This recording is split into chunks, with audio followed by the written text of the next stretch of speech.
Might be the day they say yes. Most of you have heard me say that before. And it might be the day that changes their life for eternity. I think someone's worth that. Amen? I think their life is worth that. It's worth that. This is my hashtag life. Social media has consumed our world. Now, let me just make this, I'm going to make this blanket statement now, and I'll probably say it every week. This is not an anti-social media series. I'm not going to stand up here and say, don't use it. It's awful, because I love social media. I communicate with it every day personally. We communicate through our church in so many different ways, whether it be our Facebook page, Instagram, YouTube, our app, our website. We're on it. We're using it. We're not going to stop. It is a great, awesome tool to connect with people and to share the gospel. If you're not connected with our church in one of those areas, get connected. You miss a message, you can catch it right there. I mean, get connected on our app. There are so many amazing things that occur, not only just the messages. Greg does a fantastic job every day, devotions and scriptures and things that will just speak into your life, and things that you'll need, messages that we need to share with you. Whatever it may be, it's a great way to connect. Great way to connect. Social media in general is an awesome thing, and it has evolved, and honestly, it will always be here. Social media will never go away. Well, until Jesus comes back and there'll be no need for it. But it's here. So many different forms and so many advantages of social media and technology. Here's some interesting data for you. Twitter. There are 100 million daily users on Twitter. 100 million. These are 2018 numbers. Statistics. 500 million tweets a day. Snapchat, which is basically, I just don't get it. I don't get Snapchat. I just don't. My kids love it. The younger millennials love it. 188 million daily users with 3 billion. 1 billion are yours, aren't they, Becky? She's like, oh, no. 3 billion snaps a day. Here's what I don't get. You post the picture, the snap, whatever, and in just a little while, it's gone. You can't even go back and see something that was awesome. It's gone. It's like you've wasted the 10 seconds of your life it took to snap the picture and send it. But yet our teenagers are communicating on it every single day. Instagram, 500 million daily users, 50 billion photos a day worldwide on Instagram. And then the ever popular Facebook. Now, I'd heard for a long time, and actually, that, Facebook was just kind of getting old, and it was just kind of going by the wayside, and all these new things, were the up and coming and what people are using. 1.57 billion daily users on Facebook. Facebook users are 53% female and 47% male. The average person has 328 friends. Now, some of you are like, well, I blasted by that on day 2. It accounts for 42% of monthly social media visits. 5 billion comments are left monthly. The like button in the history of Facebook has been pushed 1.13 trillion times. Is that not astounding? The average person, I want you to listen to this. Now again, 1.57 billion daily users. That's 1.57 billion people worldwide. The average time a person spends on Facebook is 35 minutes a day. That's average. That means there's a whole lot more than that, and there's some less than that. Some people probably on that thing 24 hours a day, if they could be. Some people could care less and don't want to have anything to do with it. Amen. Every 60 seconds, every minute, 317,000 status updates, 400 new users, 147,000 photos uploaded, and 54,000 shared links. Here's a pretty cool one. 85% of people watch videos on Facebook with the sound off. I'm one of those. Right? You don't turn the sound on for that. You just don't do that. You don't have to anymore because they got the caption down below. You can just read everything that happens. Every 20 minutes, 1 million links are shared, 20 million friend requests are sent, and 3 million messages are sent. It's amazing. I want to go back to the one that I read just a second ago. Average time a person spends on Facebook is 35 minutes a day. That tells me that social media in general, all of these numbers are staggering, but social media in general is a priority in today's life. It has become, actually, it's just a common thing. If you're not living on social media, then you're really not living today, because that's how people communicate. It's how people talk. It's how people share life, correct? And again, I'm on it. I'm right there in the middle of it every single day. I use it again at church. I use it in my business, in my job. I use it. It's an important way to communicate. However, today,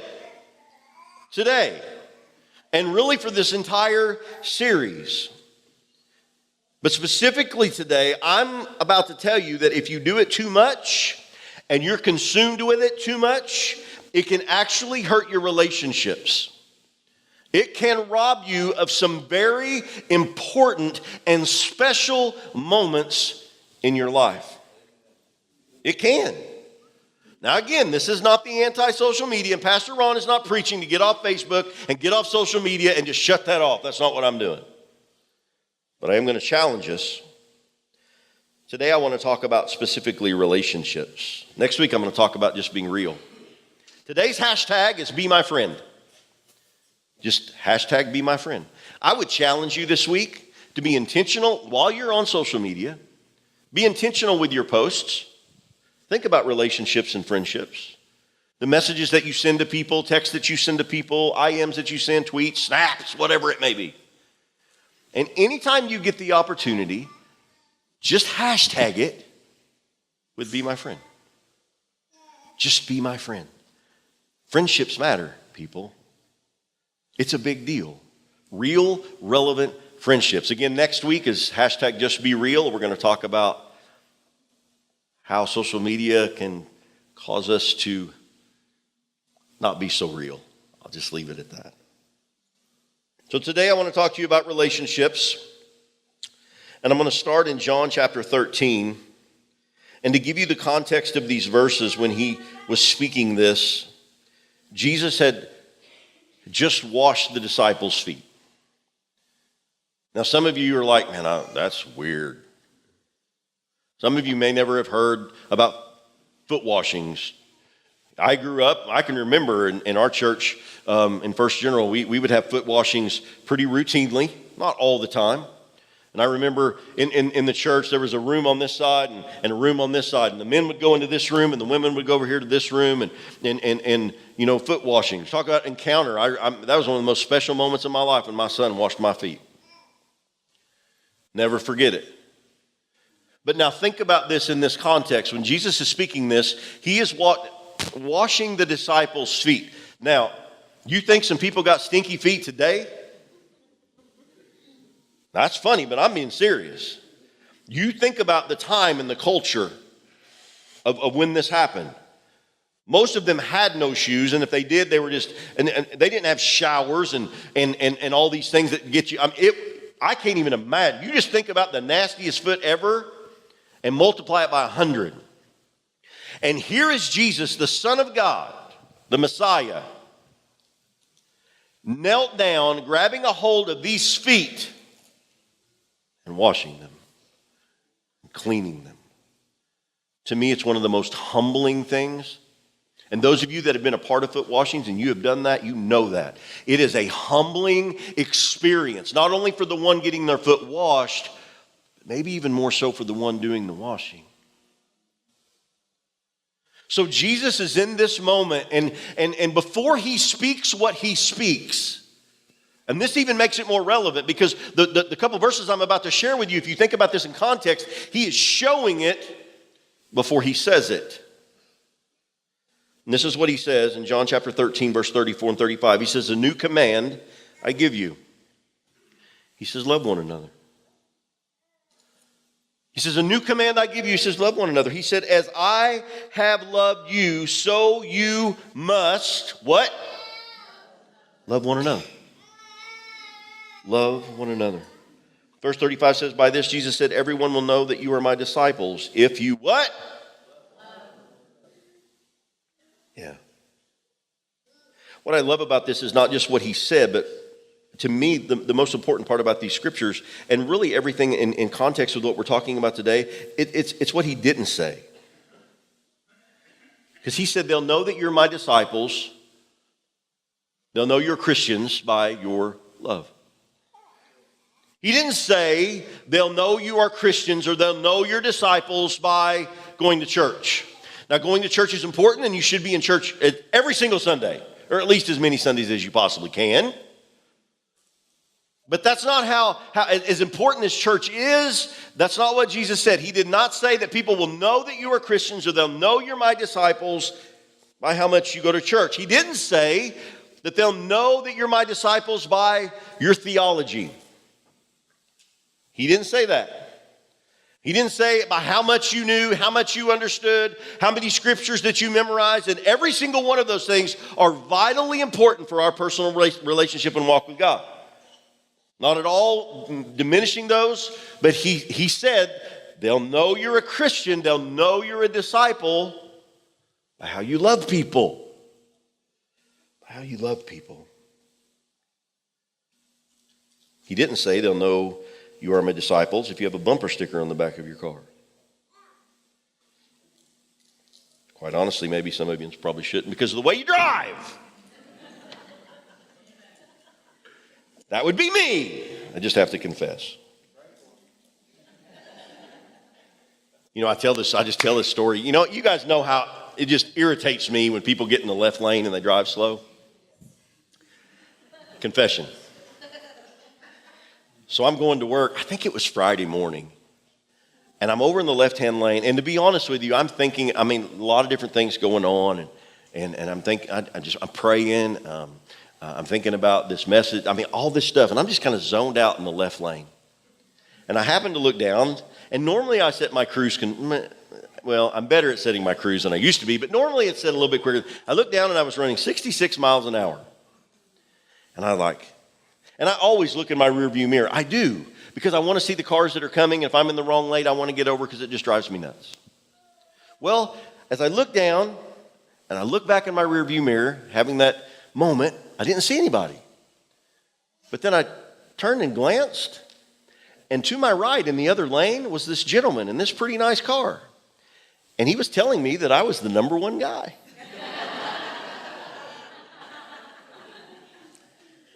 And he sped right past me. And I would love to tell you that I prayed for that man and I punched it. I got on that guy's behind. I did. I'm confessing. I don't know what I was going to do. And then I slowed down, came to my senses. So that's me.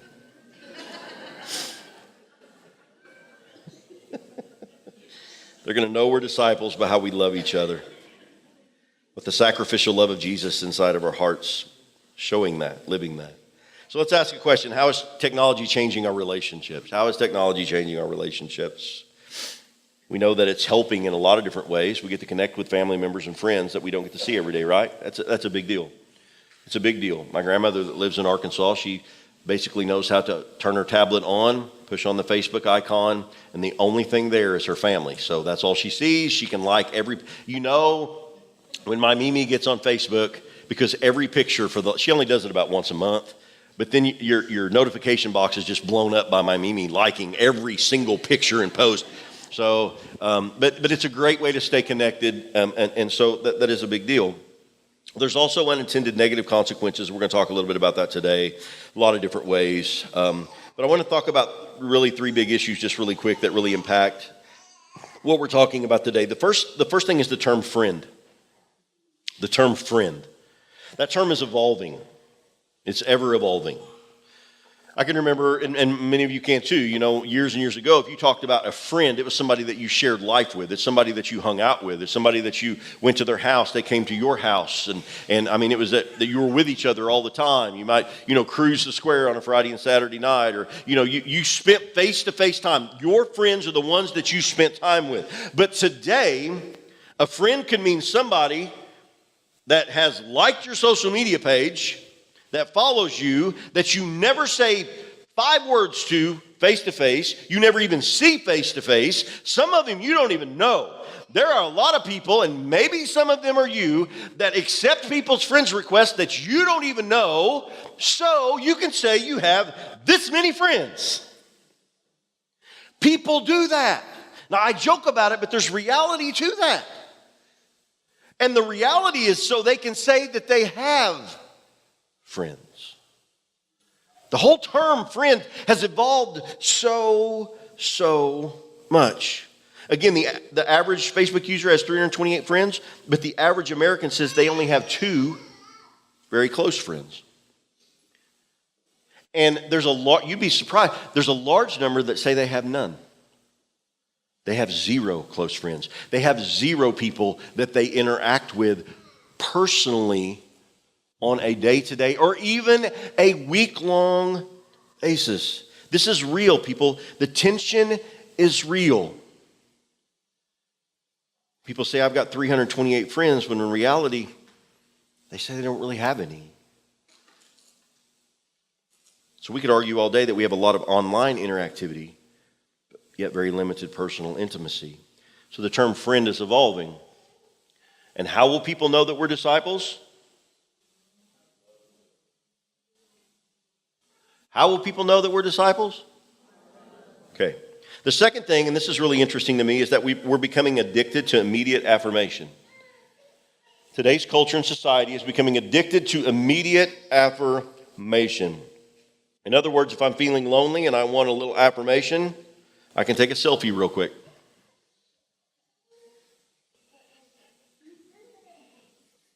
Bear with me.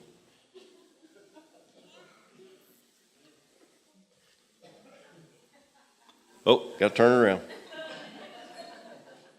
Here we go. Hey.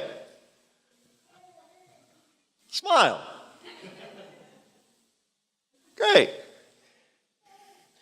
So if I'm feeling lonely, of course I put you all in the picture, so maybe you're feeling lonely too. I can immediately go to my Instagram and I can post this picture. Got to put the right filter on it though. Make it look good. I'm also going to share it to my Facebook, so we can do a lot of things there. Maybe. Here we go. Turn on. It's supposed to be simple. Oh, forget it. I'll just share it later. But now it's on my Instagram. Now, I can go back to that after service or later on in the day, specifically to see how many people have liked my picture. A lot of people, and if this is you, I'm not saying this is you. If you're a selfie person, you post 4,752 selfies a day. I'm not saying that this is you or you have a problem.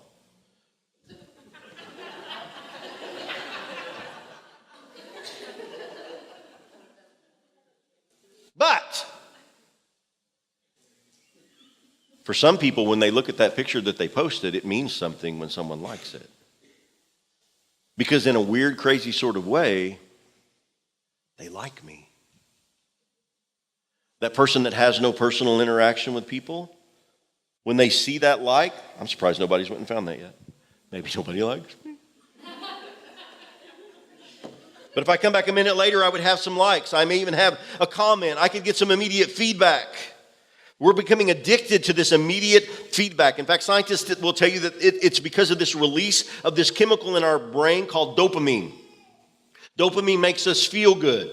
When something makes us feel good, it releases that into our body. And it's just like, oh, what did they say? Did they like it? Who liked it? How many people liked it? Why didn't he like it? Why didn't she like it? Well, I'm not liking anything that they post anymore.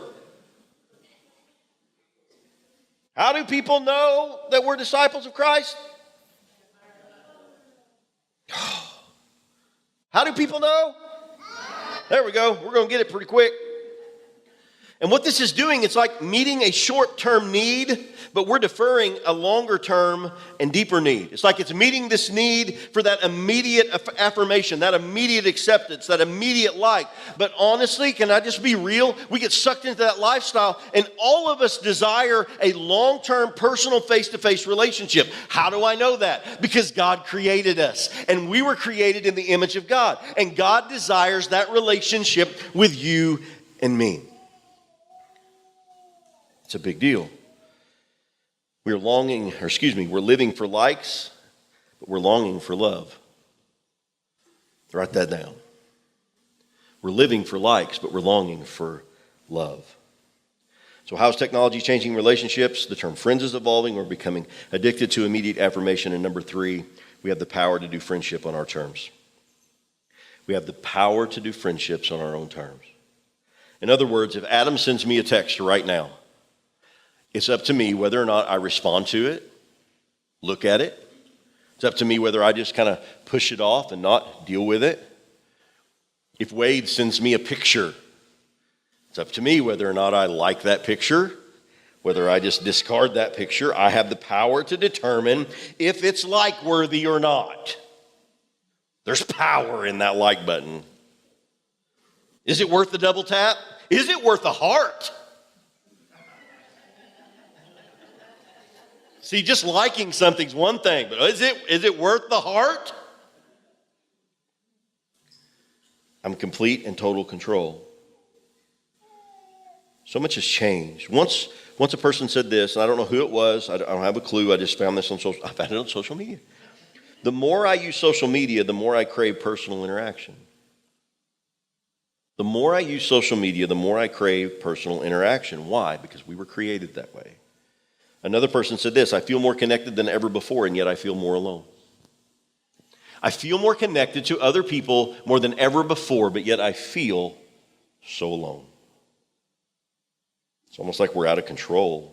All I know is click, click, scroll, scroll, click, click, click, click, click, scroll, scroll, scroll. And all we want is more. Today, just really quickly, I want to share some scriptures with you about the importance of connection and relationship.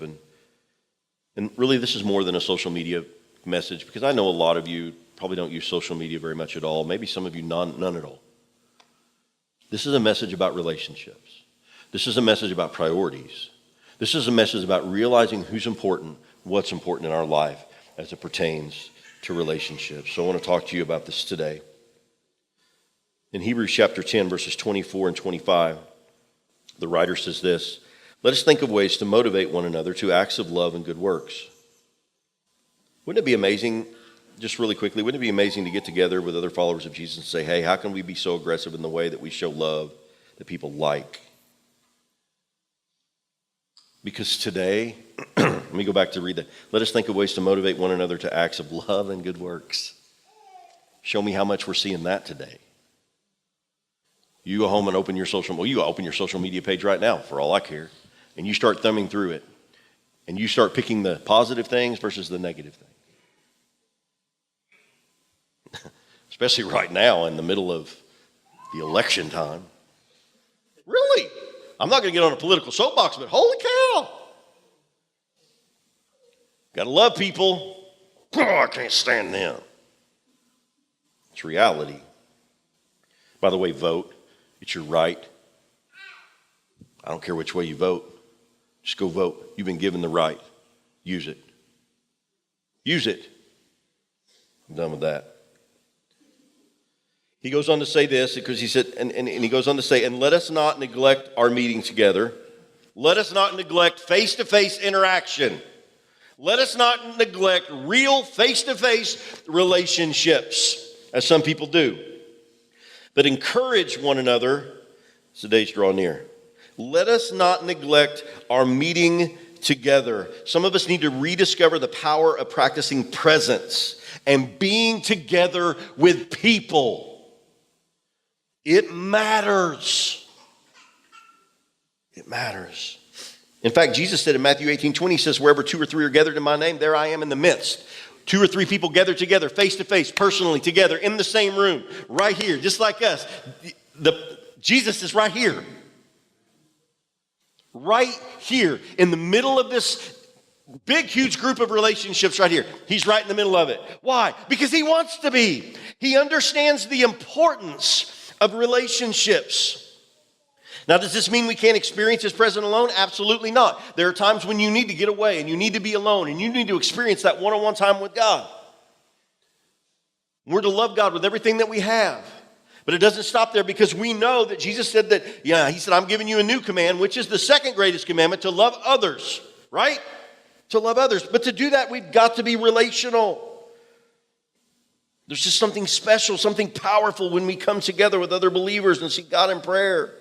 When you join hands with each other and your faith connects and you petition, that very presence of God to fall in this place, it matters. It matters when we come together and we worship together. It does. It matters, doesn't it? Doesn't it matter? Isn't there just something about being in a room with other people that are worshiping God freely? Isn't there just something that is drawing about that? Man, there's power in presence. Power. Think about it this way. God did not tweet or I am his love from heaven. Think about it. I get that we didn't have none of that stuff back then, but he didn't just shout down and say, hey, people, I love you. What did he do? He sent his son to this earth to have a physical relationship with people. Because God could have done it any way that he wanted.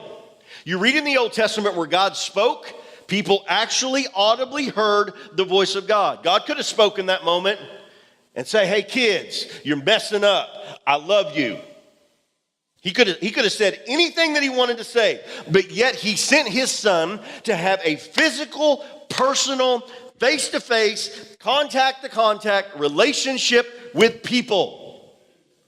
It matters that much to him. And therefore, it should matter to us. In fact, Jesus' name is Emmanuel, which means God with us. God became one of us in the person of Jesus, and he lived with us, and he walked with us. He loved those that others rejected. He poured his heart into the religious communities that said, you know what? We don't agree with this. We don't like this. We don't like you. We just want to kill you. It didn't matter. He still came for them.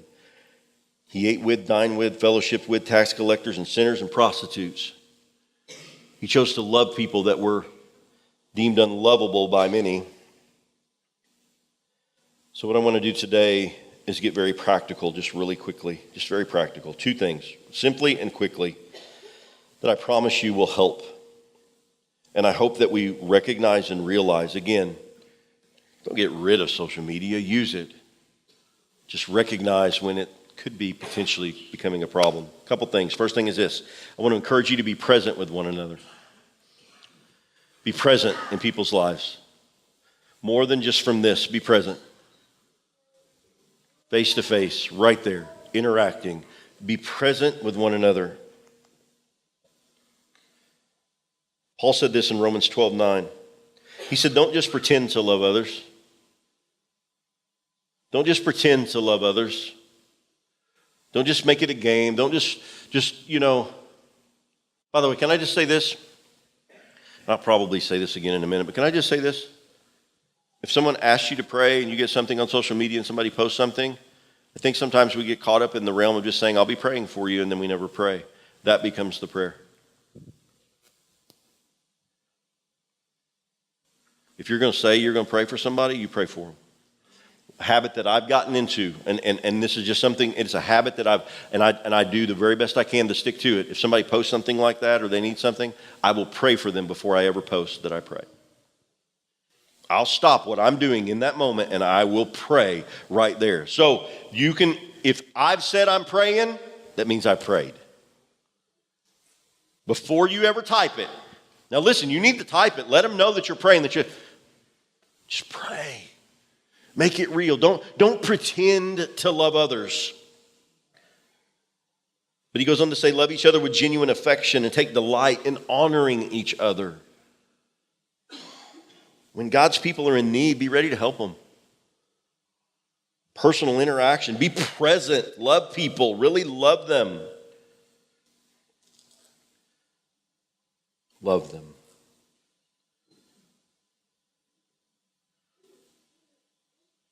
And how about this?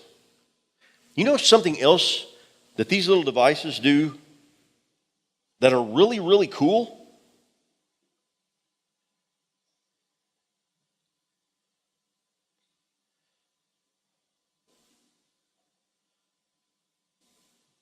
Whoop, that ain't going to work.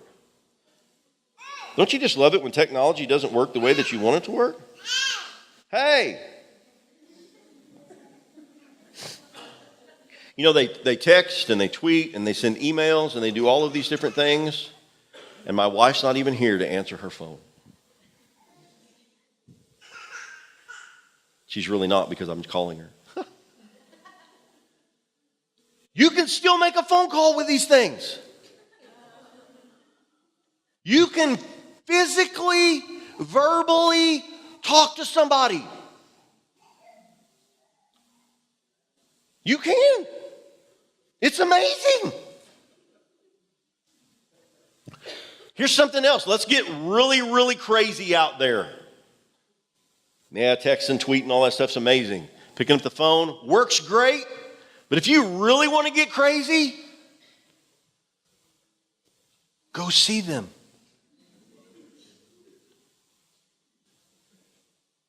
Right? Just go see them. Get in your car, drive across town, go to their house, bang on the door. Hey, hey, hey. I'm not just here to pray for you. I'm here to pray with you.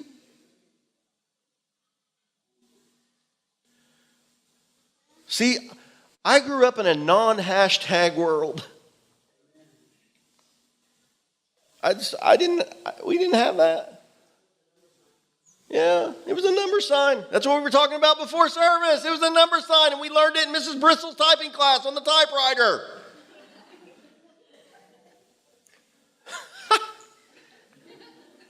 The closest thing we had to social media, as Lee was talking earlier, was the party line. You guys remember that? Anybody remember going to them phones and you'd push down on the button so you could be really quiet and no one would hear the click and you could listen to their conversation? And this was before the wireless phones, when you had 100-foot-long phone cables where you could walk all over the house. You could go anywhere you wanted. You were just tied to the cord. I grew up in that. Many of you grew up in that, and even before you even had some of that we made it. I got out of my house, out of my room. I went and did things with people. I shared life with people. I grew up with some of my best friends together. And yes, we spent time on a phone, but we spent more time face to face. Guys, we can't lose that. We can love people over technology, you can. But God's design is for us to love people face to face. And people will know, listen, when you take time for someone, it matters. It makes a difference in their life. And especially that person that you're wanting to teach and to tell about Christ. And sometimes it isn't about what you say. It is more about what you do. It matters. Just being there matters. I tell this story sometimes. I don't know that I've ever told. This was way back before Lacey was still a little girl.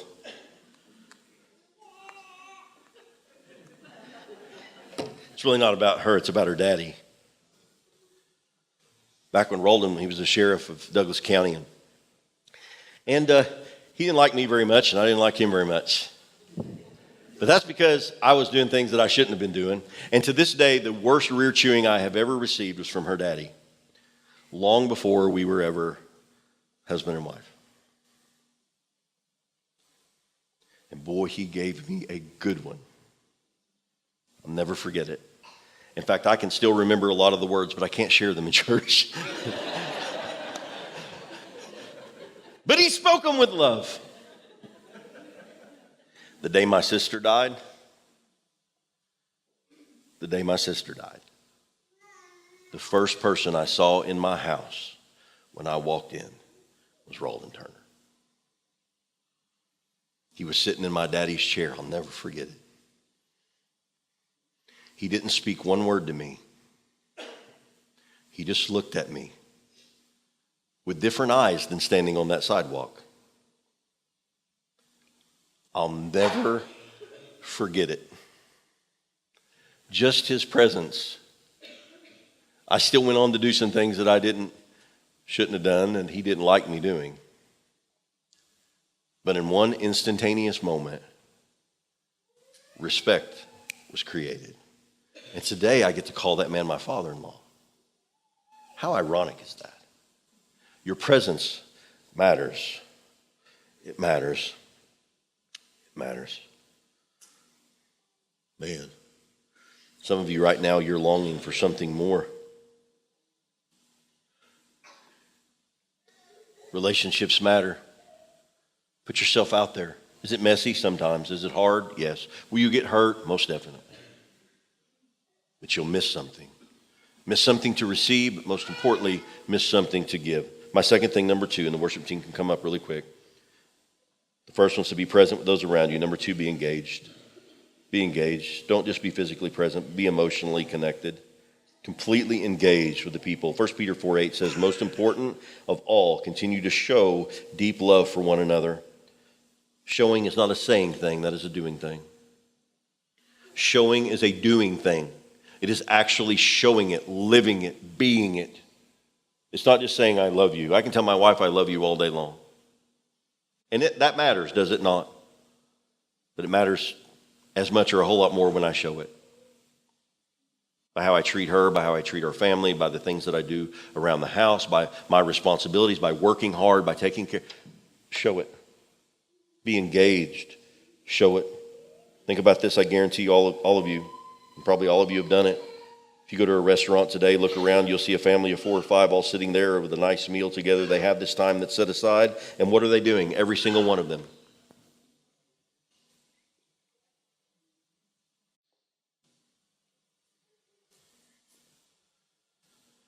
Again, not an anti-social media message.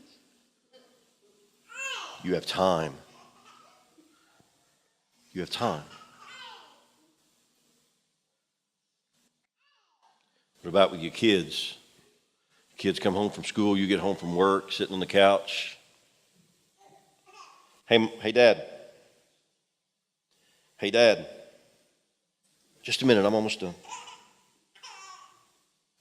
Man, I got to check this. Hey, Dad. Oh, that's really cool. I'm watching myself right now. Hey, Dad. Hey, Mom, guess what happened at school today? Just a second, sis. I'm looking for that ID on Pinterest.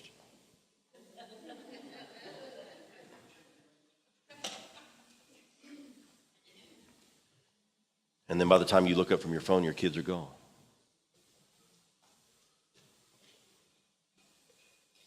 Married couples. You work all day, always talking about how much time you don't have with your spouse. You guys come home, you work hard, you have supper, you get things cleaned up, you go crawl in bed to relax. Gosh, we never have time with each other. We just work so hard, we never have time to spend with each other. That's what we say. By the way, over the last couple of weeks, my wife had to remind me what I was preaching today. She did. Confessing again. Because I'm over there working the thumb out.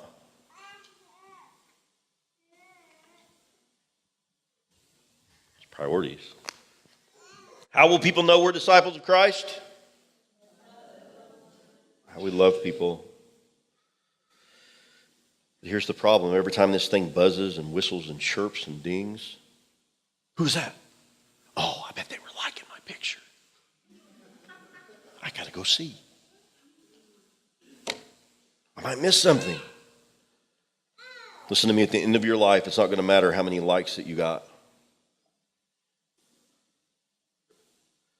At the end of your life, what's going to matter is how you love people. How you love people.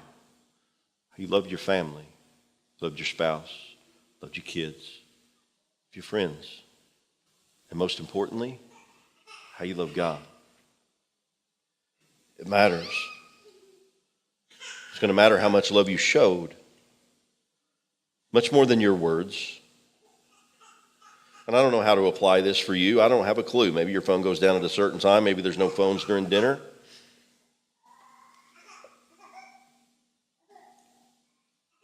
If you're in bed with your spouse and you're both on your phones, don't just text her. Put it down and talk. 1 John 3:18. Dear children, let us not merely say that we love each other, but let us show the truth by our actions. There's another show scripture. And again, Jesus said, they will know that you're my disciples by the way you love one another. Be my friend. Be my friend. Guys, I know we're busy. I know we live a busy life. All of us. Stay connected with the tools that you have. Just don't limit that connection to this. True love comes from the example of God, and that is to interact with people. That is to have the personal one-on-one relationships that matter. It makes a difference.